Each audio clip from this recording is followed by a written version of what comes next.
বলতো আজকে আম্মুর হাতের এমন একটা গরু মাংসের রেসিপি দিব, আপনারা যদি রান্না করে খান তাহলে খাইতে খাইতে আঙ্গুল চাপতে চাপতে আঙ্গুল খেয়ে ফেলবেন। এখানে আম্মু নিয়ে আনিল 2 কেজি গরুর মাংস, 1 বাটি পেঁয়াজ, দারচিনি, এলাচ, তারপর দিয়া দিল গুঁড়া হলুদ 2 চামচ, 3 চামচ দিয়া দিল মরিচের গুঁড়া, তারপরে লবণ দিল স্বাদ মতন। আপনারা আপনাকে স্বাদ মতন দিয়া লইয়েন, আমরা তো লবণের পরিমাপ জানি না, আপনারা কেমন খান।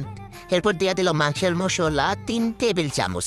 ঠিক আছে, এবার আপনার পরিমাপ পতন কমো, এনে দিয়া দিল টেস্টিং সল্ট 1 চামচ, আদা রসুন বাটা 3 চামচ। ঠিক আছে, এমন একটা চামচ দিবেন, চামচের 3 চামচ আপনার আদা রসুন বাটা দেবেন। এরপর আম্মুর হাতে এমন জাদু আছে, মেজারমেন্ট কাপ ছাড়াই আম্মু তেল দিয়ে দিতে পারে। যাই হোক, আপনারা এনে দিবেন 1 কাপ পরিমাণ তেল, তারপরে এমন ভাবে ডলবেন, মানে মাখবেন, মাখতে মাখতে মাখতে মাখতে এটা থেকে পানি বের করে ফেলবেন। যত মাপবেন ততই মজা।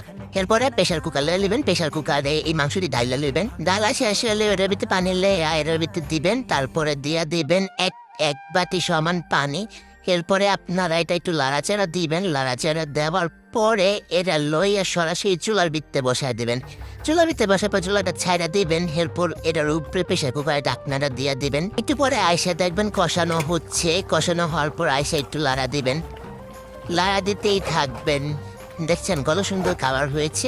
কষানো শেষ হওয়ার পরে এখানে আবার দিয়া দিবেন আপনারা কুটুক গরম পানি। গরম পানি এখানে মাপ মতন দেখালেন, মাপ জানি না আমি। এরপর একটু লাড়া দিয়া দিবেন, এত লাড়ালাড়ি করবেন যাতে জীবনে কেউ লাড়া না দিতে পারে। আপনি মানুষের লাড়া দিয়া দিবেন, বুঝছেন? তারপর ডাকনা লাগাই দিবেন, ডাকনা লাগানোর পর 7-8টা সিটি দিব। তারপরে সিটি দেওয়ার পর এখানে দেখেন 4-5টা কাঁচামরিচ দিয়ে দিবেন।